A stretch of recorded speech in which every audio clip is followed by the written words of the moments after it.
కాల రహస్యం దేవుని కాల రహస్యం దేవుని కాల రహస్యం సర్వ సృష్టికి సమయం ఆరంభం దేవుని కాల రహస్యం సృష్టికర్త నోటే కాల ప్రారంభం కాల రహస్యం కాలములు సమయములు దేవుని వశం కాలములు సమయములు దేవుని కాల రహస్యం దేవుని కాల రహస్యం దేవుని కాల రహస్యం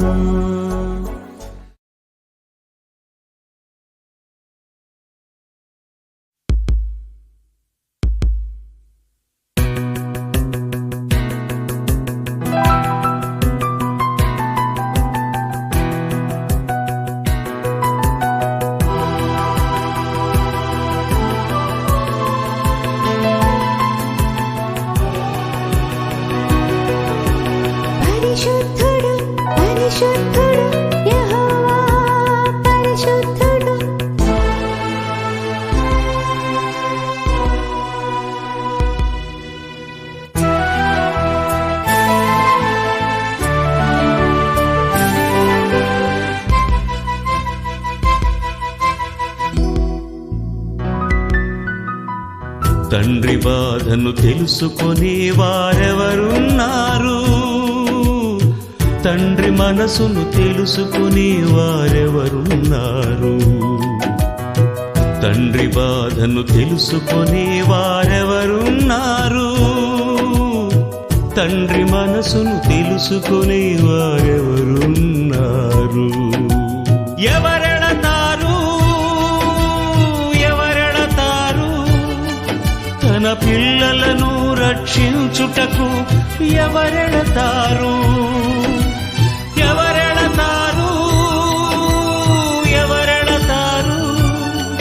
తన పిల్లలను రక్షించుటకు? ఎవరెడతారు? తండ్రి బాధను కళ్ళారా చూసిన క్రీస్తే బలి అయినాడు. తండ్రి తనయుడేసే బలి అయినాడు.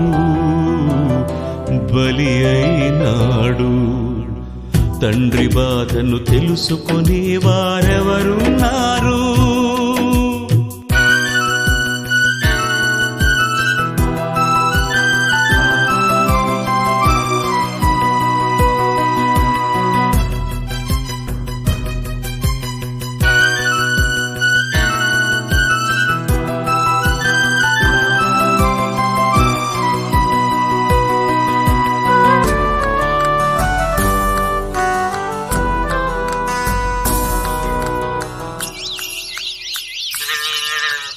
పశువులకు యజమాని ఎవరో తెలుసును,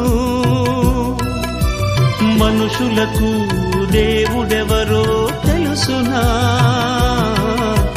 పశువులకు యజమాని ఎవరో తెలుసును, మనుషులకు దేవుడెవరో తెలుసునా? దేవుడు బ్రతుకును ఇచ్చాడు, మనిషి బ్రతకడం నేర్చాడు. దేవుడు బ్రతుకును ఇచ్చాడు, మనిషి బ్రతకడం నేర్చాడు. తన తండ్రిని ఎరుగని నరులే మూర్ఖులు. మీకంటే ఈ భూమిపై ఎవరున్నారు? తన పిల్లలను కాపాడే పనిలో మనుషులు ఎవరున్నారు? తండ్రి తనయుడేసే బలి అయినాడు.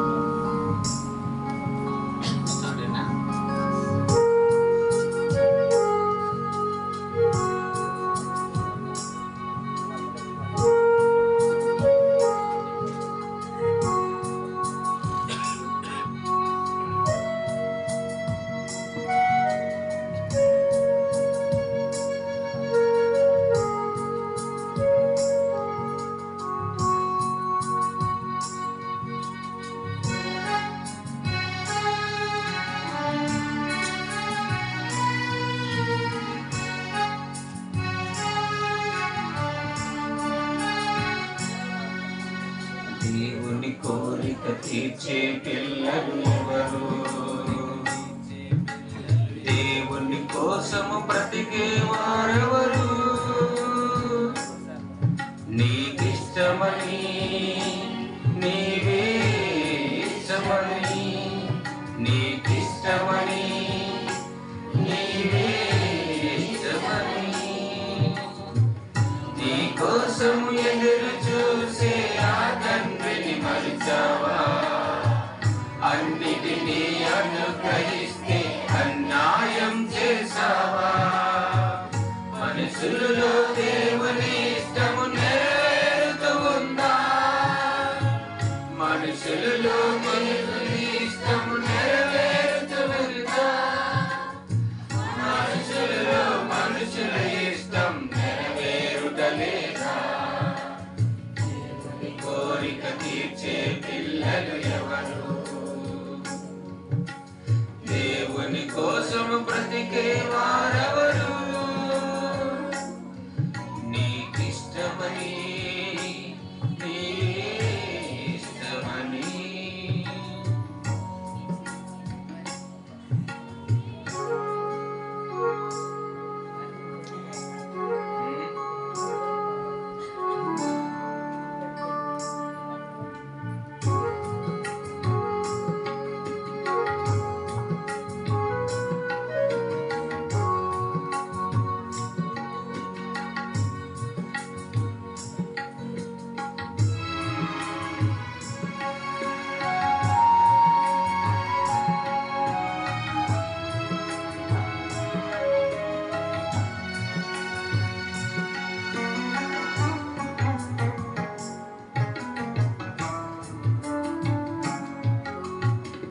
పని చేసిన దేవునికి ఫలితం ఏముంది? కష్టించిన దేవునికి నష్టం మిగిలింది. పని చేసిన దేవునికి ఫలితం ఏముంది? కష్టించిన దేవునికి నష్టం మిగిలింది. దేవునికై బ్రతకని దేవునికై బ్రతకని పిల్లలెందుకు? తండ్రి మనసు ఎరుగని తనయులెందుకు? తనయులెందుకు? నీకిష్టమని నీవే ఇష్టమని, నీకిష్టమని నీవే ఇష్టమని, నీ కోసము ఎదురు చూసే ఆ తండ్రిని మరిచావా? అన్నిటినీ అనుగ్రహిస్తే అన్యాయం చేసావా? మనుషులలో దేవుని ఇష్టం నెరవేరుతూ ఉందా? మనుషులలో దేవుని ఇష్టం నెరవేరుతూ ఉందా? మనుషులలో మనుషుల ఇష్టం నెరవేరుటలేదా?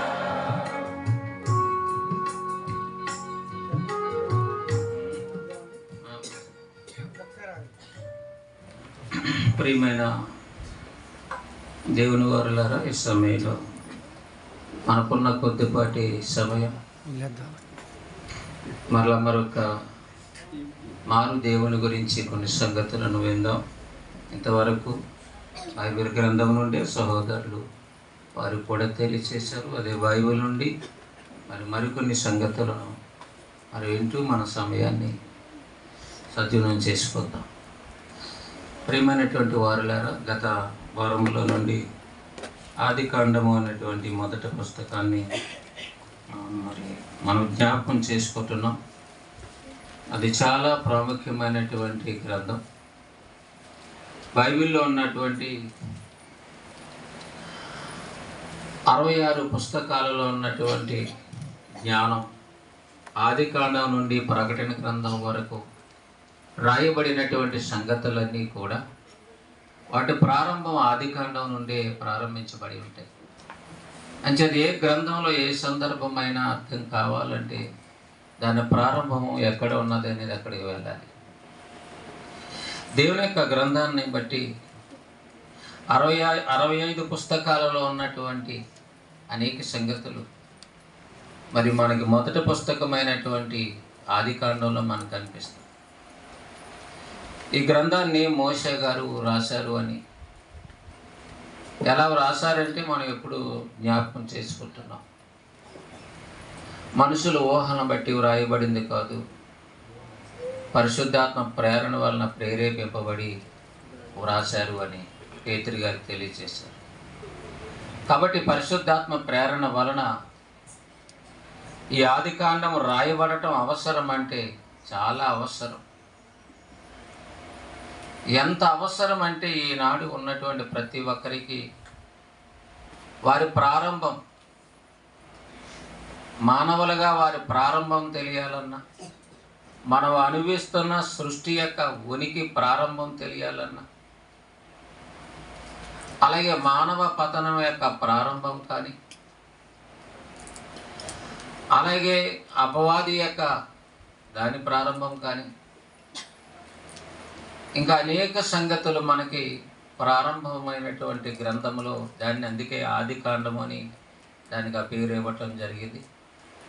ఆదికాండంలో ప్రారంభ మాటే ఆది యందు దేవుడు అని ప్రారంభించాడు. అదే మాట యోహాను సువార్తలో ఆది యందు అని ఉంటుంది.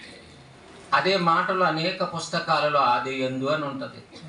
ఆది యందు అనేసరికి మన పాత నిబంధన ఆ గ్రంథంలో ప్రారంభ పుస్తకం దగ్గర నుంచి ఆలోచన చేస్తే ఆది అనేది ఎలా ప్రారంభించబడిందో, మరి ఆ కాలంలో ఆయన ప్రారంభించినటువంటి ఆ పని, ఆయన చేసిన సంకల్పం అన్నీ కూడా గ్రంథంలో రాస్తున్నారు.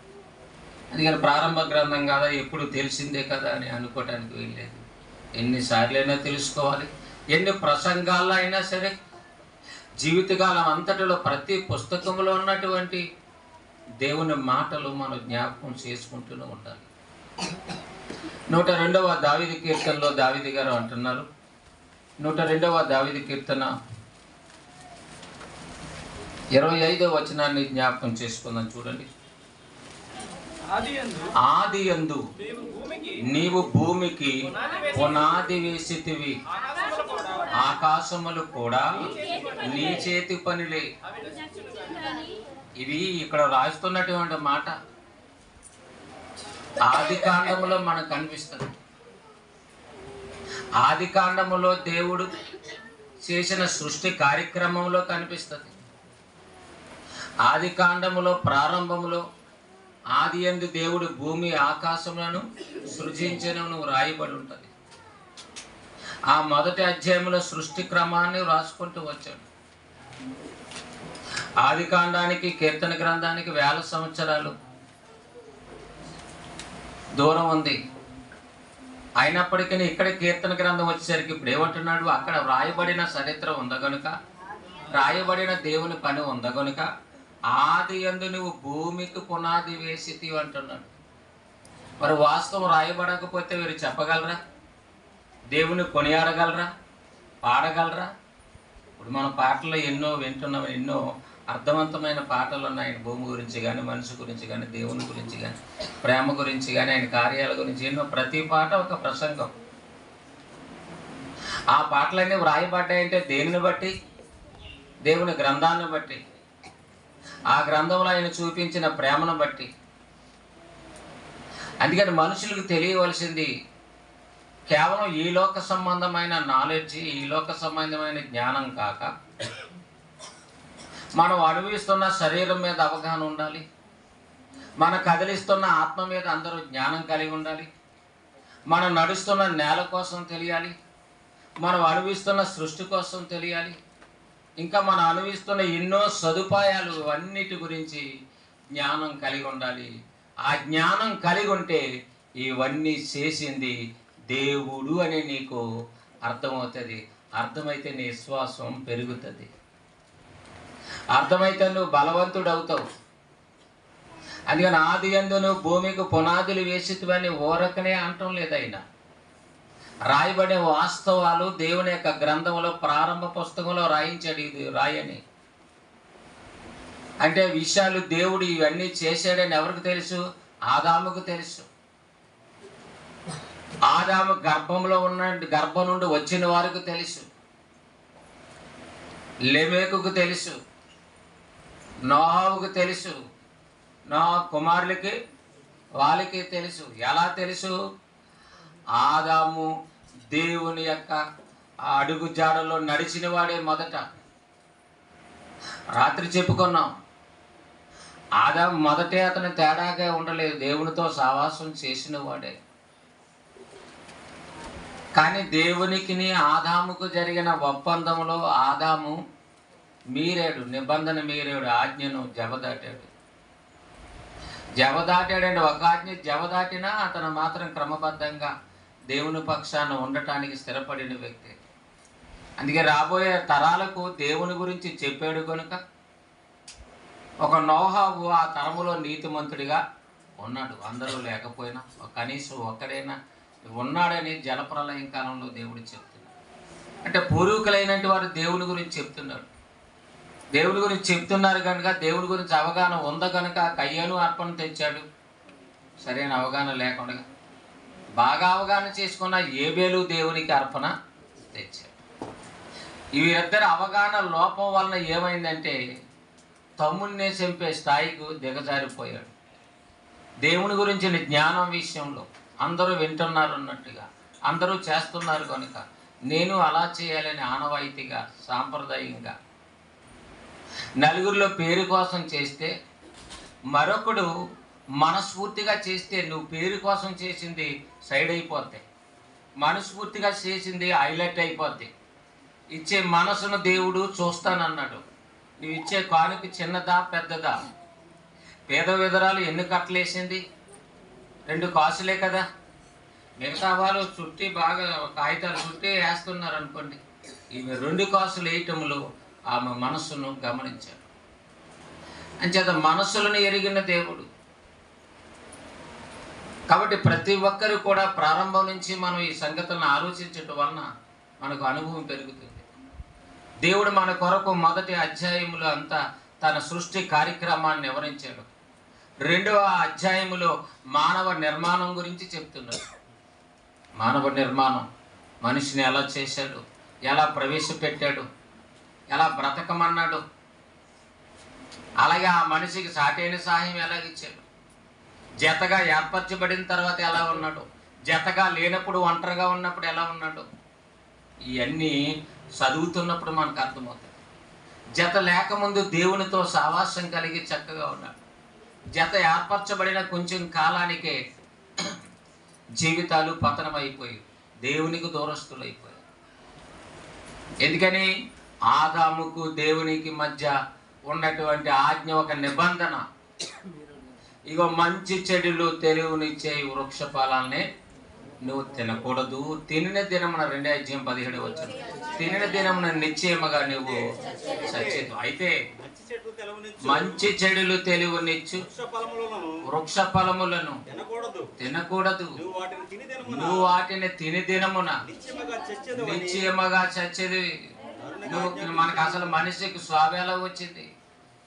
అసలు ఆజ్ఞను అతిక్రమించినట్టు వారు ఎవరు, ఏ కాలంలో అతిక్రమించారు, అది ఏ గ్రంథంలో ఉంది, ఎక్కడ వ్రాయబడింది అనేది మనం చూస్తే ఆది కాండంలో ఉన్నదని చదువులేని వారికి కూడా 2వ అధ్యాయంలో ఉంది. దేవుడు నిబంధన చేశాడట, ఎన్నో వృక్షాలు నాటించాడు. భూమి ఫలించాలన్నాడు, అభివృద్ధి చెందాలన్నాడు, మనుషులు ఫలించాలన్నాడు, అన్నీ చేయాలన్నాడు. అయినా సరే ఆదామును నిర్మించాలనుకున్న దేవుడు నిర్మించి ఏదేని తోటను వేసాడట ఆయన గురించి. మరలా మనిషి కోసం ఏం చేశాడు? ఏదేని తోట, ఏదేని వనం.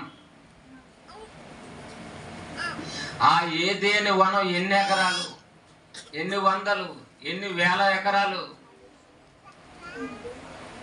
దాన్ని నువ్వు సేద్యపరచాలి. మనం కొన్ని ఎకరాలు చూస్తే మనం పట్టుకోలేము. అరెకరం ఉంటే చాలా ధీమాగా ఉంటావు నువ్వు. ఎన్ని ఎకరాలు ఉన్నా దేవుడు చెప్పినట్టు సేద్యపరచడం తప్ప, ఆ నీటిని ఆ తోటలో కట్టుకొని అలా చక్కగా ఆ తోటను శుభ్రం చేసుకుంటూ అలా బ్రతకడం తప్ప, ఇదంతా నాదే కావాలి, నాదే అని ఒక గర్వం, మరొక భావం అతనికి లేదు. కారణం దుష్టుని స్వభావం ఆయనకి ఎక్కలేదు. దుష్టుడు ఆదాము దగ్గరికి వచ్చినా ఆదాము ఏం చేయలేదు, మోసపరచబడలేదు, లెక్క చేయలేదు, ఓ అన్నాడు అంతే. నువ్వెవరు? మనమైతే ఎవరు ఆలోచన చెప్పినా ఎవరేం చెప్పినా వింటామని అంటారు. ఎవరేం చెప్పినా మనసులో పెట్టేసుకుంటాం, బెంగ వచ్చేస్తుంది. అలా చేస్తే బాగుండేమో అనుకుంటాం. ఆదాము అలాంటి వాడు. మరి ఆదాము కొరకు చేయబడిన సాటి అయిన సహాయం స్త్రీ ఉన్నదే, ఆవిడ దగ్గర నుంచి స్టార్ట్ అయింది. నిజానికి బంధం యొక్క బలము, ఇరువురిని చేసిన విధానం 2వ అధ్యాయం మనకు 20, 22, 23, 24 వచ్చిన వరకు ఆదాముకు సాటి అయిన సహాయం చేసిన తర్వాత ఆ వివరాలన్నీ రాస్తున్నారు. చివరికి 24వ వచనం వచ్చేసరికి, కాబట్టి పురుషుడు తన తండ్రిని తన తల్లిని విడిచి తన భార్యను హత్తుకొనెను. ఎవరు హత్తుకుంటారట? ఎవరు హత్తుకున్నారు? మరి స్త్రీ హత్తుకుందా భర్తనే? అలా రాయబడిందా? వినాలండి. పురుషుడే హత్తుకున్నాడేంటి? మరి ఎవరు హత్తుకోలేదు? అందుకే స్త్రీ ఎప్పుడు ఏరుగానే మాట్లాడుతుంది. అంతా నాదే అని చేసినా వాళ్ళ భావాలు వేరుగా ఉంటాయి. అర్థమైందండి? ఫస్ట్లో అంతా నావే, నువ్వు అంటే నేను లేను అని ఏదో ఉంటాయి పదాలు, డైలాగులు మాట్లాడుకుంటారు. కానీ ముందుకి ఆమెకున్నటువంటి ప్రేమ వేరు, పురుషుల్లో ఉన్న సంపూర్ణమైన ప్రేమ వేరు. అది పురుషుడు అనేసరికి 100కు 100% ప్రేమిస్తాడని మీరు నమ్మాలి. దైవికన మంచి సహకారిగా ఉండాలి. తేడా ఎక్కడి నుంచి వస్తుందంటే స్త్రీ దగ్గర నుంచి వస్తుంది. అంటే స్త్రీ బలహీనమైన గతము అని వ్రాయబడిందంటే ఊరకనే రాయబడలేదు. దాని ప్రారంభం ఎక్కడ ఉంది? ఆదికాండంలో ఉంది, మొదటి పుస్తకం. ఆదికాండం మొదటి పుస్తకంలో ఏం రాయబడింది? నరుడు ఒంటరిగా ఉన్నాడు కనుక ఒంటరిగా ఉండటం మంచిది కాదని, సాటైన సాయం అసలు ఆడజన్మ ఎందుకు ఇచ్చాడని మనం అనుకుంటాం. ఎందుకు ఇచ్చాడో దేవుడు రాయించాడు. పురుషుని జన్మ ఎందుకు ఇచ్చాడో దేవుడు రాయించాడు. మన ఆశలు మన కోరికల కోసం కాదండి. ఈ ఆకారం ఇస్తా, ఇంత అందం ఇస్తా. స్త్రీకి ఇంత అందం ఇవ్వడానికి గల కారణం ఏంటి? అది దేవుని సంకల్పం. పురుషుని అంత చక్కగా చేయడానికి గల కారణం ఏంటి? అది దేవుని సంకల్పం. ఇరువురి మధ్య ఒక ఆకర్షణ, వ్యక్తుల మధ్య ఆకర్షణ, గ్రహాల మధ్య ఆకర్షణ, స్త్రీ పురుషుల మధ్య అన్నిటికంటే ముఖ్యమైన ఆకర్షణ. అది స్వార్థపూరితమైనదిగా ఉండకూడదు. ఆ స్త్రీ యొక్క ఆకర్షణలో ఉండి, కాబట్టి హేతువు చేత పురుషుడు ఏం చేస్తాడంట? ఏం చేస్తాడు? ఆ అవసరమైతే అమ్మని నాన్నని, వాళ్ళ అమ్మని నాన్న అయినా మర్చిపోతాడు. ఈవిడనే గుర్తు చేసుకుంటాడు. ఇప్పుడు మాత్రం ఎవరిని వదలదు అనుకోండి. అయినా సరే ఆ సీటికి మాటికి బలహీనురాలు కాబట్టి ఏడుస్తుంది, ఏదో కుమ్మరిస్తుంది. ఎందుకంటే పెద్ద నశ. నిజంగా దుష్టుడు ఎక్కడో ఉన్నాడు అని మనం ఆలోచన చేస్తే, స్త్రీ వెంట మరి ముఖ్యంగా ఉన్నాడని గుర్తించుకోవాలి. స్త్రీలు వెంట మరి ముఖ్యంగా ఉన్నాడని. అయితే నేను సాతాను అని మీరు కామెంట్ చేసుకోవద్దు. అది మీరు అర్థం చేసేసుకోవాలి. మీ బలహీనతను బట్టి, మీ పరిస్థితులను బట్టి. ఎంత వాక్యం అయినా మనమే ఎలా ఉన్నామంటే, అసలు వాక్యం లేని వారు అలా ఉన్నారంటే, కుటుంబాలు ఇన్ని సమస్యలు వస్తున్నాయంటే, వీటన్నిటికీ కుటుంబం బాగుండాలంటే స్త్రీ కారణం అని బైబిల్ చెప్తుందంటే, బాగోలేదంటే కారణం ఎవరు? స్త్రీలే. అందుకని దేవుడు ఏర్పాటు చేసిన ప్రారంభ జీవితం పతనమైందంటే కారణం ఎవరు? స్త్రీ అన్నమాట. మా ఆవిడే చేసిందని చెప్పాడా? చెప్పండి. తండ్రి మా ఆవిడే చేసింది డాడీ అని చెప్పాడా? ఎలా చెప్తాడు? చెప్తే ఒకదంట, చెప్తే ఈవిడితో పడలేం. డాడీ ఎవరిని పిలిచాడు? వచ్చినా వారం పిలుతాడా? ఎక్కువ మాట్లాడి ఎవరితో మాట్లాడతారు? కుమారుడితో. ఇంకా మీరు చూసుకోండి. ఇంకా ఆవిడకి కోళ్ళకి ఏం చెప్తాం. ఇంకా ఆవిడకి అసలుకే కాస్త మూతెరుపు అన్నీ కొన్ని తేడా ఉంది కదా, మరి అలా చేసుకో ఇలా చేసాను ఎక్కువ సందర్భాలు కుమారునితో చెప్తూ ఉంటాడు. అందుకని కుమారుని పిలిచాడు. ఆదామా ఏంటి నువ్వేం చేసావు? అసలు ఏంటి? ఇదిగో ఇదే దేవుడే యెహోవా ఆదామును పిలిచి నువ్వు ఎక్కడున్నావని అడిగాడు. అందుకతడు నేను తోటలో 17 వచ్చిన అందుకు ఆదాము నాతో ఉండుటకు నీవు నాకు ఇచ్చిన ఈ స్త్రీయే ఆ వృక్షఫలమును నాకు ఇయ్యగా నేను తింటున్నాను. ముందేమన్నా ఖండించగలిగాడా, దండించాడా? వద్దనే సంగతి ఎవరికి తెలుసు? పండు తినొద్దన్నాడనే సంగతి ఎవరికి తెలుసు? ఆదాము తెలుసా లేదా? ఆ విషయం మరి తెలుసా తెలీదా? మీకు 2 ఎకరాల భూమి ఉన్నదంటే వాళ్ళకి తెలిసా తెలీదా? మేడ ఉన్నదని తెలిసా తెలీదా? అవన్నీ ఉన్నాయనే కదా చేసుకున్నారు. దేవుడు ఇలా ఆజ్ఞ చెప్పాడు, ఆ చెట్టు పండు ఎందుకు తినొద్దు, ఆ కారణాలు అడక్కో, దేవుడు వద్దన్నాడు, ఎన్నో ఉన్నాయి కదా అట్లా గొడవ ఎందుకు అని చెప్పాడు. అయినా సరే దుష్టుడైన అపవాది వాడు కూడా ఎప్పుడు ఉన్నాడంట? ప్రారంభంలోనే ఉన్నాడు. వాడి గురించి తెలియాలంటే ప్రారంభ గ్రంథంలో రావాలి. బైబిల్లో 66 పుస్తకాల్లో మొదటి పుస్తకం. వాడి గురించి యేసుక్రీస్తు ప్రభువారు ఏం చెప్తున్నారు? యోహాను సువార్త 8:44 వచనం. వాడు ఆది నుండేనట. వాడు ఆది నుండి అంటే ఏం ఓడబొడిచాడు? ఆది నుండి నేను అక్కడే ఉన్నాను అంటాడు. గొడవ ప్రారంభమైంది. ఏం ఓడబొడిచాడు వాడు? గొడవ ప్రారంభం అంటే ఏంటంటే అంటాడు. దానివల్ల ఉపకారం ఏంటి చెప్పు? నేను ఆడు ఆది నుంచే ఉన్నాడట. అంటే అది అపవాది గురించి కూడా తెలియాలంటే మనం ఎక్కడికి వెళ్ళాలి? ఆది కాండంలో వెళ్ళాలి. కుటుంబం పతనం అయిపోవడానికి గల కారణం తెలియాలంటే ఎక్కడికి వెళ్ళాలి? ఆది కాండంలో మనం తిరిగి చూస్తే 3 అధ్యాయంలో స్త్రీని పురుషుని చూడాలి. మరి పురుషుడి ముందు ఈవిని కంట్రోల్ చేయగలిగాడా? మాట్లాడలేదు. మరి ఎన్నిసార్లు నుంచి ఆవిడ రిక్వెస్ట్ చేస్తుందో పర్లేదు తినని. ఏం కాదులే అలాగంటారు, మీ నాన్న అలాగంటాడు అని ఏముంటాయి ఏదో కారణాలు. ఒక్కసారే పడిపోడని ఆదాం అనుకోవటానికి వీల్లేదు. పురుషుడు ఒక్కసారే పడిపోతాడని అనుకోవటానికి కూడా వీల్లేదు ఒక్క మాటలో. అది స్త్రీ బలహీనమైతే స్త్రీకి అడుకోలమైన బలహీనుడు ఎవరంటే పురుషుడు. కాబట్టి ఆప మాట వినా పండు తిన్నాడు. ఆ ఆజ్ఞాతిక్రమించి పండు తింటే నిబంధన ఏంటి? పండు తినిన దినం నిశ్చయంగా నువ్వు చచ్చేది.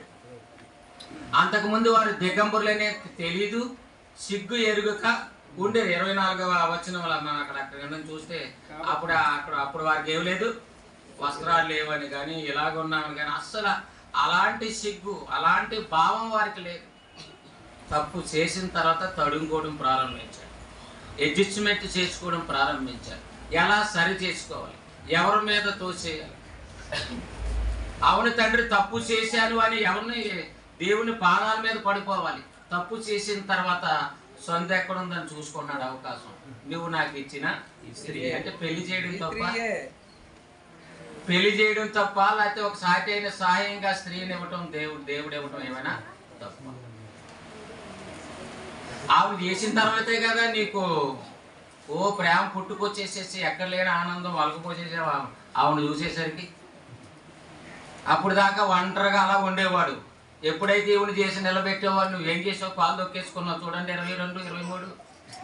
తర్వాత దేవుడైన యెహోవా ఆదాము నుండి తీసిన ప్రక్కటెముకలు అంటే పురుషుని యొక్క ప్రక్కటెముకని తీసి స్త్రీగా చేసాడట. ఆమెను ఆదాము వద్దకు తీసుకొని వచ్చిన. అప్పుడు ఆదాము ఇట్లేను, థ్యాంక్స్ తండ్రి అని అనలేదు. నేను ఒక్కడిగా ఉంటున్నాను, నాకేం ఊసిపోవట్లేదు, బొట్టనీళ్ళు కూడా లేదు తినడానికి, కాలక్షేపం, మంచి పని చేసావు తండ్రి అని ఏమన్నా దేవుని థ్యాంక్స్ చెప్పాడా? గుబుక్కులు లేచేసాడంటే ఏమంటున్నాడు? నా ఎముకలలో ఎముక అనే సంగతి ఎవరికి తెలిసిపోయింది? ఆపరేషన్ చేసి స్త్రీగా చేసింది ఎవరిని? స్త్రీని. మాంసం చేసి అలాగే స్త్రీగా ఆకారానికి ఎముకల మీద పూచింది ఎవరు? దేవుడు. అమర్చింది దేవుడు. ఇంత పనిని చేస్తే ఎంత గొప్పగా చేసావు తండ్రి అని ఎవరిని పొగడాలి? మా అమ్మ ఎంత మంచి భార్య అని చేసింది అని అమ్మ నాన్న గుర్తించుకుంటారా? గుర్తించుకుంటారండి. అలాంటి ఏం పని అవ్వదు, అలాంటి జ్ఞాపకాలు అంతా మాయలో ఉన్నారు. ఈ మాయ అంతటికీ గల కారణం ఒక మాయగాడు. మహానగరంలో మాయగాడు వాడి కాదు, అసలైన మాయగాడు వేడు. ఆది నుండి వాడు ఎవడంట? నరహంతకుడు. ఆదిలో నుంచే నరులను చంపడం ప్రారంభించాడు వాడు. బ్రతకాలని దేవుడు చేశాడు, పరిశుద్ధులుగా ఉండాలని చేశాడు. కానీ ఎలాగైనా అందరినీ చంపాలి, అందరినీ దేవునికి దూరం చేయాలి. అది దుష్టుడికి ఒక ఆనందం. అది దేవునికి వ్యతిరేకమైన పనులు చేయటం. కానీ ఇక్కడ కూడా ఆ మాట మాట్లాడేది పోనీలే, మంచిదే కదా, మనం కూడా ఏమనుకుంటాం, ఏదో ఇద్దరు కలిసి బ్రతకడం మంచిదే కదా, భార్య ప్రేమగా తీసుకొని వెళ్ళడం మంచిదే కదా, ఆవిడకి ఏం కావాలో అన్నీ కొంటున్నాడు కదా, నేను అన్ని ఇంటికే తెస్తాను, నువ్వెందుకు బయటకు వచ్చేవంటున్నాడు, మంచిదే కదా. ఇదే ఇప్పుడు దాకా మా అబ్బాయి ఇలా కొట్టు దగ్గరికి వెళ్ళమంటే నెల్లివాడు కాదు, పెరిగిపోయాడికి వెళ్తున్నాడు, జరగాలకి వెళ్తున్నాడు, ఎండిమిరకాయలకి వెళ్తున్నాడు, పాస్టర్ గారిని చూసి తుక్కు కూడా మారబోతున్నారు. నేర్చుకోవాలి కదండి మరి, అవి నేర్పిస్తారు. తుక్కు పారిపోతే అన్న ప్రాబ్లమా? తుక్కు పారిపోయేవాడు మనుషుడు కాదేంటి, అయినా మనుషుడే కదా. అది తక్కువ, మనం ఎక్కువ చెప్పండి. చెయ్యాలి, అన్ని పనులు చేయాలి. కుటుంబం అనేసరికి ఎన్నో బాధ్యతలు ఉంటాయి. ఏంటి ఇంత ప్రేమ పెరిగింది, సరేలే మీరిద్దరు కలిసి ఉండటం మంచిది. దేవుని చిత్తాన్ని నెరవేర్చాలంటే కలిసి ఉండి దేవునికి ఇవ్వవలసిన అవకాశం దెయ్యానికి ఇచ్చారు. ఎవరికి ఇచ్చారు? సరే దేవుడు అప్పుడు ఎక్కడంటే ఉండే బాగా బ్రతకని, నన్ను రావద్దన్నా పర్వాలేదు, నేను వెళ్తే సరిగా చూడకపోయినా పర్లేదు, వాళ్ళన్నా బాగుంటే పర్లేదు అనుకుంటే వాళ్ళు అలా ఉంటూ మరొకరికి పగవాడికి అవకాశం ఇస్తున్నారు. రోజు కూర్చోంటున్నాడు, వచ్చి మాంగారు వెళ్ళి కూర్చోడానికి అవకాశం లేదు, అత్తగారు వెళ్ళి కూర్చోడానికి అవకాశం లేదు, 2 రోజులు ఉండడానికి అవకాశం ఉండదు. కొంతమంది పక్కవాళ్ళు వీళ్ళు వచ్చి ఎన్ని రోజులైనా ఎంతసేపు అయినా గుమ్మ అరిగిపోయి అలా కూర్చొని అలా మాట్లాడుతుంది. ఎంత ఆదరణగా మాట్లాడుతుంది. ఎందుకని? మీరు కొనుక్కున్నారు కదా. ముందు కీడు రెడీగా ఉంది, సిద్ధంగా ఉంది, కీడులో పడిపోవటానికి. ఆ తర్వాత ఉన్న పైత్యం పోయిన తర్వాత అప్పుడు పెద్దలు పూర్వీకులు గుర్తొస్తారు, జీవితం అంతా పతనం అయిన తర్వాత. కానీ అపవాది ఏమన్నదంటే, అవను చూసి ఏమన్నది, మీరు దేవతలు అయిపోతారు. అప్పుడే దేవతల కంటే చక్కగా అందంగా చేశాడు. అవను ఏం చేశాడు? అందంగా చేయలేదా? అందంగా చేయకపోతే ఆదాము ఎంట పడతాడా చెప్పండి? అందంగా లేకపోతే అలా అంటాడే నిజంగా? మరొక కోతి మొక్కలా చేశాడు అనుకోండి, ఇష్టపడతాడా? మనిషి కోతిలా ఉన్నాడని డార్విన్ చెప్పాడని నమ్మేకండి. ఏదో అలా శాస్త్రప్రకారంగా అలా చెప్పాడు. ఎలా చెప్పాలో తెలియక దేవుడే నిరూపించలేక కోతికి చెవులు ముక్కులు ఉన్నాయి కాబట్టి ఇప్పుడు వచ్చే సిస్టాలు కూడా కోతులు పొగుడులు వేస్తున్నాయి, బీడులు కాస్తున్నాయి, చీరలు కాస్తున్నాయి, అప్పుడప్పుడు జల కలిపి అనుకోండి, కోతులు అన్నీ చేస్తున్నాయి. ఏదన్నా చేస్తాను. టెక్నిక్ అంతా ఎక్కడ ఉంది? నేపురంలో ఉంది. జ్ఞానం అంతా ఎవరు ఇచ్చారు? దేవుడు ఇచ్చాడు. దాన్ని అంతా ఆనందంగా వాడేసుకుంటున్నా తప్ప జ్ఞానంగా మాత్రం చూడరా. ఈ కోత ఎలా ఉన్నది అనుకుంటున్నా తప్ప అసలు నీ కోత ఎలా ఉందో నువ్వు ఎలా ఉన్నా తెలుసుకుంటున్నావా? నీ రూపం ఏంటో తెలుసుకుంటున్నావా? నా రూపం ఎందుకు ఇలా మారిపోయిందని అనుకుంటున్నావా? దేవుడు నన్ను ఎలా చేశాడని అనుకుంటున్నావా? నా రూపం బ్రహ్మాండం. నా రూపం కోతి నుండి వచ్చింది కాదు, దేవుని నుండి వచ్చింది, దేవుని స్వరూపం. అందుకే నేను మాట్లాడుతున్నాను, అందుకే నేను ఉనికి కలిగి ఉన్నాను అని ఆలోచించాను. కానీ ఇలా దేవునిలో ఉన్నట్టు వారికి, దేవుని పిల్లలుగా ఉన్నవారు సాటైన సాయం చేస్తే ఆదాము చక్కగానే మాట్లాడాడు. నా ఎముకలో ఎముక, నా మాంసంలో మాంసమా, ఇది నరులోంచి తీయబడింది కాబట్టి నాది అనబడు అని, నాది నా సొత్తు, నా కొరకు చేయబడిందని ఆదాముకి ఏమైపోయింది? అర్థమైపోయి ఎవరిని నత్తుకున్నాడు? భార్యను నత్తుకొని ఉండడం మనకు సంతోషమే కదా? చెప్పండి, సంతోషమే కదా? కలిసి ఉండడం మంచిదే, మనకి చక్కగా ఉండాలనే కదా. ఎవరో అంటారులేండి, ఏదో రాసేసారని మనం కూడా చెప్పాం. ఆయన ఒట్టు మాటలండి. ఉండాలి, ఇద్దరు కలిసి ఉండాలి. కానీ అది దేవుని చిత్తం. పూర్వీకులు లేని ఎందుకు ఇలా చేశారు? వీళ్ళ వెనకాల ప్రణాళిక, వీళ్ళ వెనకాల ఎవరున్నారంటే, ఆదిలోనికి వెళ్ళిపోతే ఈ యొక్క స్త్రీ పురుషుల యొక్క ఈ ప్రణాళిక వెనక ఎవరున్నారంటే దేవుడు ఉన్నాడు. దేవుడు ఉన్నాడు, అందుకే ఇవన్నీ కార్యక్రమాలు చేస్తున్నాడు. ఇలా దేవుడు ఉన్నాడని చేసి దేవుడి కొరకు బ్రతుకుతాడని సాటైన సాయం ఇస్తే వీళ్ళిద్దరూ అవినభావ సంబంధాలు, మంచి సంబంధాలు కలిగి జీవిస్తున్నారు. ఈలోగా వీరి మధ్యలో ఎవరు ప్రవేశించారు? మొదటి వచనం చూడండి, 3వ అధ్యాయం ఆదికాండం. దేవుడైన యెహోవా చేసిన సమస్త భూజంతువులలో సర్పము యుక్తి గలది, అంటే దుష్టుడు అపవాదిని పోల్చే పదము, చూపించే పదం ఏంటంటే వాడిని అలంకార భాషలో సర్పం అని చూపిస్తున్నాడు. అదే సర్పమైన అపవాది గురించి ప్రకటన గ్రంథంలోనికి వెళ్తే 20 అధ్యాయంలోనికి వెళ్తే 2వ వచనంలో మహాఘట సర్పం, ఆది సర్పం, సాతాననియు, అపవాదనియు, ఇన్ని పేర్లు ఎలాగొచ్చాయంటే ఆది కాలం నుండి వాడి రేంజ్, వాడి పిచ్చి ఎక్కువైపోతుంది. వాడు చేసేటువంటి చెడు పనులను బట్టి, వాడి దుష్టక్రియలను బట్టి అనేక పేర్లు, అనేక గ్రంథాలలో సాతాను, అపవాది, నరహాంతకుడు, ఇలా ఎన్నో పేర్లు రాయబడుతుంది. ప్రారంభంలో సర్పమనే వ్రాయబడింది. ఇప్పుడు ఏ సర్పం అంటే కాదు మహాఘట సర్పం. ఏ సర్పం అంటే చిన్న పాము అనుకున్నారు కదా, అది ఆది సర్పమును అనగా అపవాదియు సాతానును ఆ ఘట సర్పము. ఈడెవరు అనుకుంటాం మనం, వాడే వీడు ప్రారంభంలో మోసే గారి సర్పం అన్నారు. ఒక గ్రంథానికి రేంజ్ పెరుగుతుంది. దేవుని గురించి వివరణ, అపవాది వాడు చేసే క్రియలు, ఆయా తరాల్లో మనుషులు పాడు చేస్తున్న విధానం, వీటన్నిటిని బట్టి వాడు అపవాది, వాడు సాతానుడు, వాడు దుష్టుడు. అందుకని వాడు ఆది నుండి నరహంతకుడై ఉండి 8:44 వచనంలో ఆది నుండి నరహంతకుడై ఉండి సత్యమందు నిలిచిన వాడు కాదు, వాని యందు సత్యమే లేదు అంటాడు. ఆది నుండి వాడు అంచేది వాడు మీ తండ్రి అంటున్నాడు కదండి. అక్కడ వాడి దురాశలు మీరు నెరవేర్చగోరుచున్నారు. వాడు అబద్ధములకు జనకుడు అంటే తండ్రి అని. దేనికి తండ్రి? అబద్ధాలకు తండ్రి ఉంటాడు. మరి అబద్ధం ఎక్కడి నుంచి పుట్టింది? అమ్మ వింటున్నారా? ఒకరి బుర్ర ఒకరి తల చూసుకుంటున్నారా? ముగించేస్తాను. అపవాది ఎవరు చెప్పండి. అయ్యో నేను అబద్ధం ఆడేనా అని మళ్ళీ అబద్ధం ఆడతారు అంటే మీ అందరికి తండ్రి ఎవరు చెప్పండి. అపవాది ఇక్కడికి వచ్చిన తర్వాత ఏమంటారు? పరలోకమందున్న మా తండ్రి అంటారు. బయటికి వెళ్ళేసరికి ఏం చేస్తారు? అబ్బాయి నేను వినలేదని అబద్ధం ఆడతావు అంటే మీ తండ్రి ఎవరు? ఒరిజినల్ తండ్రి ఎవరు? అపవాది, వాడి అబద్ధకుడు. అసలు ఉన్నవాడైన తండ్రి అయితే ఆయన యథార్థవంతుడు. అసలు అబద్ధం అనేది అసలు ఆయన దగ్గర అస్సలు కెట్టదు. అబద్ధం అసలు ఆడితే ఆయన ఊరుకో. అబద్ధ సాక్ష్యమే పలకూడదట. ఇంకా అబద్ధం ఆడితే ఎలా ఊరుకుంటాడు? కనుక ఆది కాండము నుండి మనం ఉన్నటువంటి సందర్భాలను చూస్తే ఆది కాండములో 1వ అధ్యాయంలో సృష్టి చేసిన విధానం రాశాడు.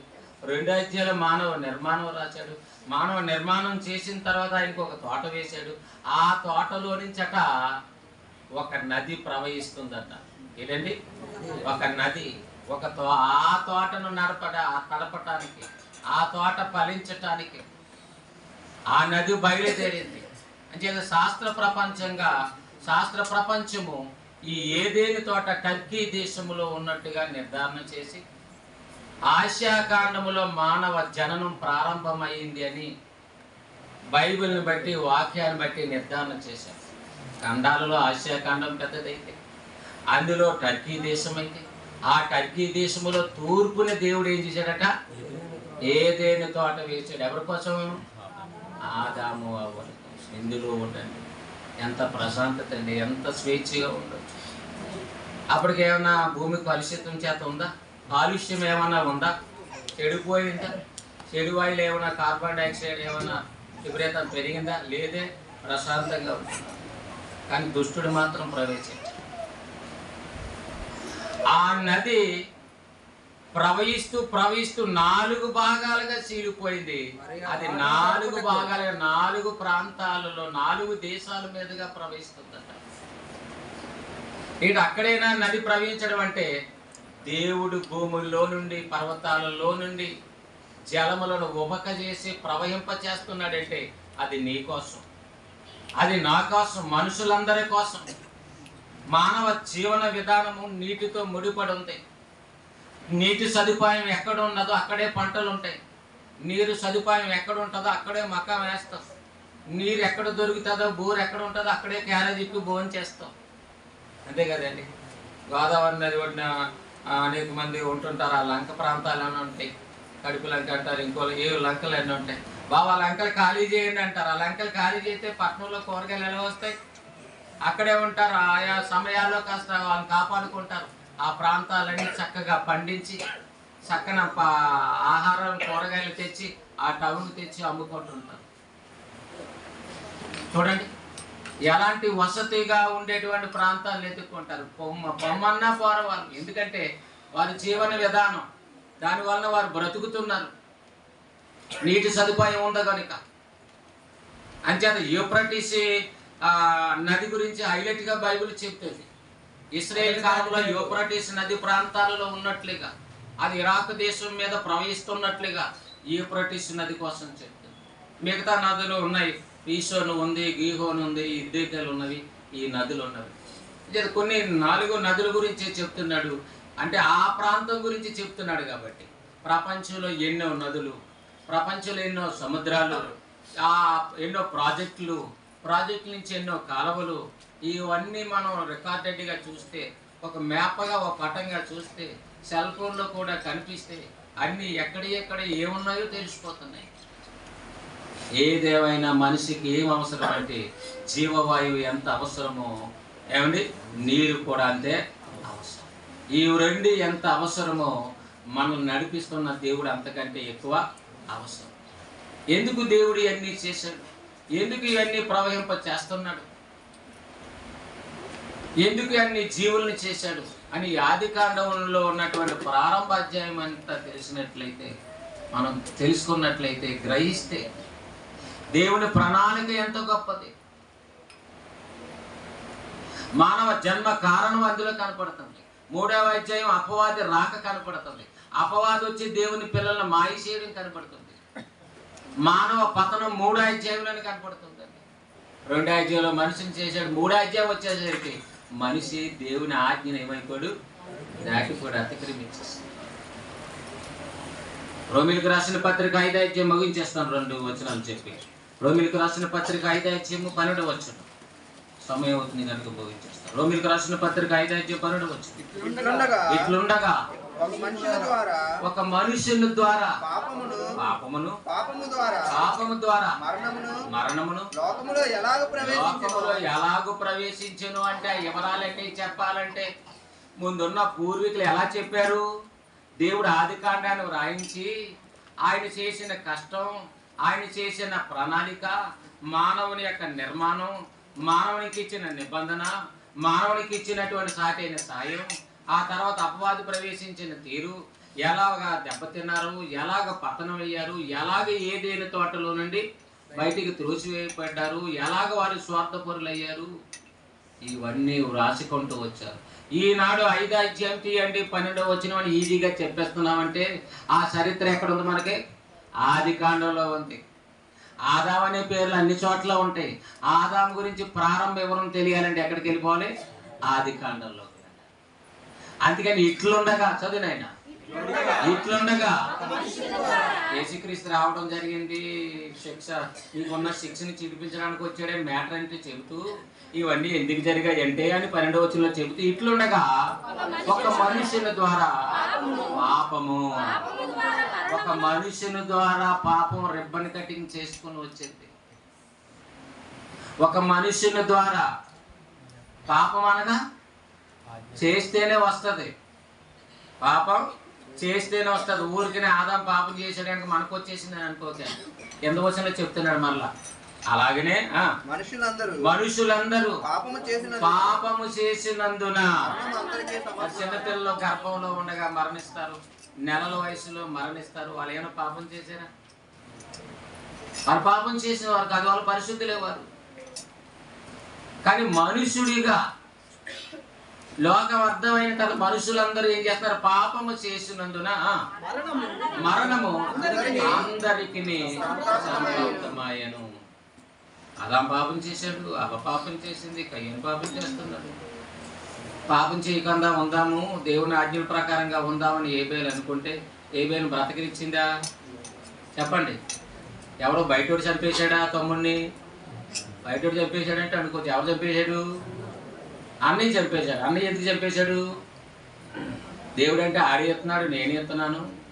ఆడు వస్తున్నాడు, నేను వెళ్తున్నాను, ఆడి దండం పెట్టుకుంటున్నాను, నేను దండం పెట్టుకుంటున్నాడు. ఇవాళ అన్నాడు పని ఇచ్చాం, మనమేమో మళ్ళీ 10,000 అన్నాడు, ఆ 10,000 కూడా ఏదో కష్టపడి ఇచ్చాం. 10,000 పోయి 1,00,000 అన్నాడు. ఎలా ఎదుర్కోవాలి? అంటే దేవునికి ఏం చేస్తున్నాడు? మనస్ఫూర్తిగా చేస్తున్నాడు. దేవునికి ఇచ్చి ఎలా చేస్తున్నారు? కొంతమంది మనస్ఫూర్తిగా చేస్తే తెగబలిసి అంట, ఏదో గొప్పగా చేస్తున్నారు అనుకో. 2 కాసులు ఎందుకు ఇచ్చేసింది? గొప్ప కోసం ఇచ్చిందా? దేవునికి నా ఇంత జీవితాన్ని ఇచ్చింది దేవునికి, అనుదినం పూజిస్తున్న దేవునికి నేను ఏమేమి ఇవ్వగలను? ఈ 2 రూపాయలు ఉంటే ఈ పూట గడిచిపోతాయి కదా, ఈ 2 కాసులు ఉంటే అని అనుకోలేదు. తన జీవనం అంతా ఎవరికి ఇచ్చేసింది? దేవునికి ఇచ్చేసింది. అలాగా ఏబేలు మంచి చేస్తున్నది కయ్యోని జీర్ణించుకున్నాడా? పేరుకంటే భక్తులుగా ఉండి పేరుకంటే భక్తి చేసేస్తారు, కానీ నిలబడి భక్తి చేయంటే ఎవరైనా నిలబడగలరా? ఇలా బ్రతకండి అంటే నిలబడగలరా? ఇలాగా ఉండండి అంటే ఈ సంఘానికి రాగలరా? అలా ఎంతమంది జారిపోయారు ఇక్కడి నుంచి? ఎందుకు పోతున్నారు ఈ సంఘం నుంచి? ఎందుకు వెనకైపోతున్నారు? కనీసం చెప్పే వాక్యము, అందులో ఉన్నటువంటి జ్ఞానాన్ని వినలేక, జ్ఞానాన్ని జీర్ణించుకోలేక, నడవటం అనేది మరొక భాగం అయితే కనీసం వినలేక, ప్రతిరోజు ఆ మాటలు తట్టుకోలేక, బాబు మన పని హ్యాపీగా ప్రశాంతంగా ఉండాలంటే మనల్ని ఎవరిని దండించినటువంటి వాక్యం దగ్గర, దండించిన విధం దగ్గర పోతే చాలని అలాగా ఎవరికి నచ్చిన బోధకులు వారిని ఏర్పాటు చేసుకుంటున్నారు. ఉన్నది ఉన్నట్టుగా చెప్తే వాళ్ళు చిరాకే కదండి. ఏబేలు దేవుని కొరకు నమ్మకంగా చేస్తున్నారు. విశ్వాస జీవితం ఎంతో అనేది ఏబేలు చూపించాడు. అది తన తండ్రి నుంచి నేర్చుకున్నదే. మరి కయ్యోను కప్పలేదు, ఏబేలు కప్పింది. అబ్బితే మాత్రం బ్రతకనిచ్చాడా? చంపేశాడు. చంపేస్తే మాత్రం దేవుడు వదిలేస్తాడా? చెప్పండి. దేవుడు చేర్చుకుంటాడా లేదా? దేవుడు సరి తీసుకుంటాడా లేదా? ఇలాగ అనేక సందర్భాలు ప్రారంభం నుండి ఆల దగ్గర నుంచి నేర్చుకున్నట్లుగా ఆదికాండం దగ్గర నుంచి మనం ప్రారంభించినప్పుడు అనేక విషయాలు ప్రారంభం నుంచి మనకు తెలుస్తాయి. వారిలో భక్తి, వారిలో శక్తి అన్నీ తెలుస్తాయి. దేవుడు ఎంత శక్తివంతుడో తెలుస్తుంది. కాబట్టి ఒక మనుష్యుడు అంటున్నాడు. ఆ మనుషుడు ఎవరు అని హెక్కమని చెప్పగలిగారంటే ఎవరు చెప్పలేకపోయారండి. అక్కడ వచ్చిన అక్కడ చదువుకోడు, ఎక్కడ వచ్చిన ఎక్కడ చదువుకోలే తప్ప. మహనీయుడు జయశాలి గారు ఆ ఒక్క మనుషుడు ఎవరు? ఆదామని అంటే చదివేరు కనుక ఆదికాండం. ఇవాళ ఆదామని చెప్పేసినందుకు నేను గొప్పవాడు అనుకుంటే ఎలా? ముందు మార్గదర్శకులు ఉన్నారు కదా చూపించింది. ముందు మా అన్నం మెత్తని అన్నం పిసికి పెట్టి మనల్ని ఇంత స్థితిలో తీసుకొచ్చిన వాళ్ళు ఉన్నారు కదా. ఇప్పుడు ఆ కొమ్ములకే వాడు లేదనే పరిస్థితికి వచ్చింది సమాజం. అంతేలేండి, మా నాన్నకి ఏం తెలియదనే పరిస్థితికి పిల్లలన్నా అంటే ఏం చేద్దంటే వాళ్ళకి విజ్ఞానం పెరుగుతుంది, లోపల ఎన్నో నాలెడ్జ్ తెలుస్తుంది. ఇవి మాట్లాడిన ఇంగ్లీష్ పదం మేము మాట్లాడాలన్నా సరే మిస్టేక్స్ ఎన్నో స్పెల్లింగ్ మీటింగ్స్ వస్తాయి. ఏదో మాట్లాడేస్తాం ప్రసంగాల్లో. పాస్ గారికి ఇంగ్లీష్ రాదండి, మా నాన్న కూడా ఇంగ్లీష్ అది అని మాట్లాడతారు. అలాంటి మాటలు మీరు చేసుకోవాలి. ఇప్పుడు మీకు ఒక భాషలో మీకు పట్టు ఉంటుంది. ఆ పట్టు కొన్ని సమయాలు ఇష్టం లేదనుకోని మొత్తానికి ఏం తెలియదు అని అంటారు. ఇంగ్లీష్ తెలియకపోవడమే కాదు, అగ్నే తెలియదనే పరిస్థితి వస్తుంది. కాబట్టి ఆదాము ఆ ఒక్క మనుషుడు ఎవరు? ఆదాము. ఒకరి నుండి ప్రతి జాతి మనుషుల్ని తీసుకొచ్చేటట్టు ఒకరెవరో ఆదాము. ఆదాము ఎక్కడున్నాడు? ఆదికాండంలో ప్రారంభంలో దేవుడు నిర్మించాడు. అక్కడ రాయించాడు అతను చేసిన తప్పిదాన్ని. ఇలాంటి విషయాలన్నీ ఆలోచించేటువంటి గ్రంథమే ఆదికాండం. ఆదికాండం మనకు తెలియాలని దేవుడు మోసే చేత ఆ ప్రయాణంలో అరణ్యంలో ఆయన రెస్ట్ తీసుకోవాలి, ప్రజలు తీసుకెళ్ళిపోయిన మీద ఎవరు రాకండి, సాయంకాలం 6 నా గుడారం దగ్గర ఎవరు రాకండి, వేరే పని ఏమున్నాయా అని ఆలోచనతో మరలా దేవుని గురించి ఏం చేస్తున్నాడు? ఈ గ్రంథాన్ని రాస్తున్నాడు. పూర్వీకుల దగ్గర నుంచి విన్నది ఉన్నది, పరిశుద్ధాత్మ ప్రేరణతో ఇచ్చినటువంటి జ్ఞానము ఉంది. దాంతో ఆదికాండంలో ఏమేమి చేసుకొచ్చాడు అని అంచేత ఆదాముకు దేవునికి ఇచ్చినటువంటి మొట్టమొదటి నిబంధన ఉంది. ఆ నిబంధనే మంచి చెడులు తెలుగునిచ్చే వృక్ష ఫలములు నువ్వు తినకూడదు, తినను దినము నిశ్చయంగా నువ్వు ఒక నిబంధన, ఒక ఒడంబడిక ముందుగానే ఉంది. ఆ తర్వాత ధర్మశాస్త్రంలో ఆజ్ఞలు ఎన్నో 10 ఆజ్ఞలు ఇచ్చాడు, మరెన్నో ఇచ్చాడు. ఆ ఒక్క ఆజ్ఞలో ఒక్క సబ్జెక్టుకే ఫెయిల్ అయిపోయారు. కొంతమంది ఒక్క మాటకే నిలబడలేరు. ఇంకో 100 మార్కులు రాయడం ఎంత కష్టం చెప్పండి, 600 మార్కులకి 600 రాయడం ఎంత కష్టం చెప్పండి. అలా వచ్చారంటే గ్రేటే కదా. ఒక్క మార్కు ఒక్క సబ్జెక్టులు కొని 1 మార్కే ఫెయిల్ అయిపోయారు వాళ్ళు. ఆదామకు హోషే గ్రంథం 6:7 వచనాన్ని జ్ఞాపకం చేసుకుని ముగించుకుంటాం. హోషే గ్రంథము 6:7 వచనం.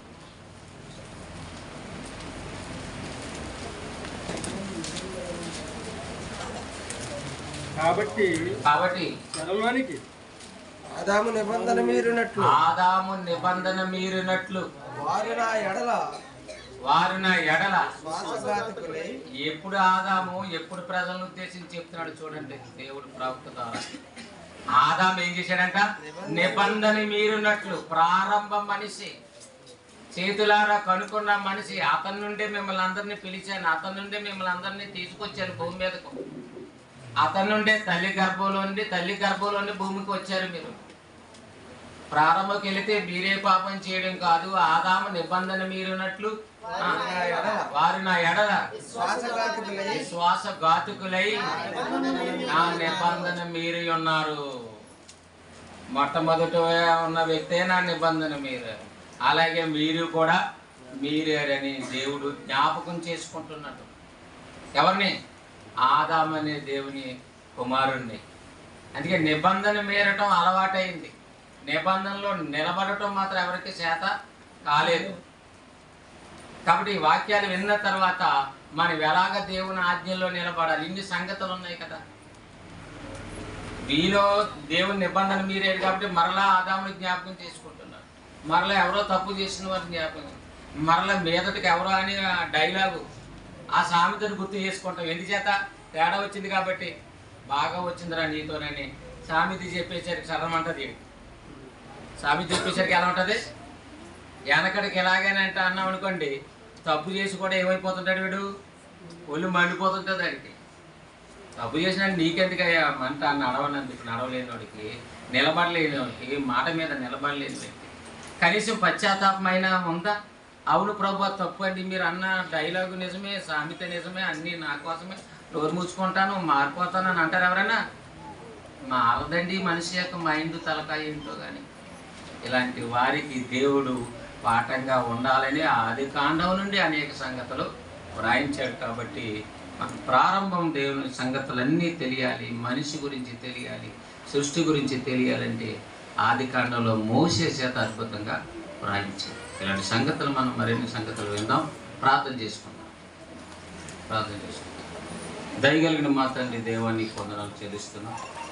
మరి మధ్యాహ్న కాల సమయం వరకు నీ పిల్లలకు ఇచ్చిన ఓపిక, నీ పిల్లలైనటువంటి వారిని ప్రేమించి ఈ మాటలు వినిపించాలని ఆలోచన, మరలా ప్రారంభ అక్షరాలు రాయటం, దిద్దిన అప్పాలు మరలా దిద్దడం అంటే మాకు వచ్చిలే అంటారు తప్ప ఎవరు వింటారు నాయన? ఎవరు దిద్దుతారు? మాకు తెలిసిలే అనుకుంటారు కానీ దానికి ఉన్నటువంటి భావాలు, దానికి ఉన్న అర్థాలు తెలుసుకోలేని పరిస్థితులు. అంటే అది ఎంత తెలుసుకున్నా, ఎంత నేర్చుకున్నా మేము ఒదిగి లోబడి తగ్గించుకోవడంలో అనేక విషయాలు నేర్చుకోక, తెలిసిలే అనేటువంటి వాడు ఇంకేమీ నేర్చుకోలేడు, ఇంకేమీ తెలుసుకోలేడు. అలాంటి మనస్సు కలిగినట్టు వారిగా కాక మరలా నీ మాటలు జ్ఞాపకం చేసుకొని, నెమరు వేసుకొని, అక్కడ మా జీవితం ఎలా ఉందో ఆలోచించుకొని, ఆదాము పాపం చేసిన దగ్గర, ఆదాము యొక్క జీవితం దగ్గర ఒక్కసారి మనం ఆలోచిస్తే మేము ఎలాగున్నామని ప్రతి ఒక్కరూ ఆలోచించే మనసు తెచ్చాను. నీ కొరకు బ్రతికే భాగ్యం తెచ్చాను. ఇంతవరకు ఉన్నటువంటి వాస్తవాలు ప్రతి ఒక్కరి మనసులో ఒకసారి పరిశోధన చేసుకొని, సరి చేసుకొని నీ కొరకు బ్రతికే భాగ్యం తెచ్చాను. మళ్ళా నీ చిత్తాన్ని బట్టి నీ పిల్లలైనటువంటి వారికి మరిన్ని సంగతులు వినటానికి మరొక మంచి సమయాన్ని ఇవ్వండి. అంతవరకు ఆరోగ్యాన్ని, ఆయుష్ని ఇవ్వండి. ప్రతి కుటుంబాన్ని కనికరించండి. సంఘములో పుట్టినటం ప్రతి కుటుంబాన్ని, ప్రతి కుటుంబంలో ఉన్న సమస్యలు, అలాగే బలహీనత కలిగినటువంటి రోగాలతో ఉన్నటువంటి కుటుంబాలుగా ఉన్నట్టు వారు ఉన్నారు నాయన. వారి పేర్లు మీకు తెలుసు. అలాంటి వారిని నీ కృప చేత కనికరించండి. చెప్పుకోలేని సమస్యలతో ఉన్నట్టు వారు నీ ఎదుట ఒప్పుకొని నీ కొరకు బ్రతికే భాగ్యం తెచ్చాను. ఎల్లప్పుడూ నీకు ఇష్టలుగా ఉండటానికి, అందరి పట్ల నీ కృప, నీ ఆయుష్, నీ ఆరోగ్యాన్ని, నీ జ్ఞానాన్ని ఇచ్చి ఇవ్వబడిన ఆయుష్ కాలంలో కలిగి ఉండటానికి నీ కృపను తోడుగా ఉంచి బలపరచమని ప్రార్థిస్తున్నాం. ఈ ప్రార్థన మా ప్రభుని మీ యొక్క ప్రియకుమారుడైన యేసుక్రీస్తు వారు పేరట సమర్పించుకుంటున్నాం మా తండ్రి. ఆమేన్. అందరికీ వందనాలు.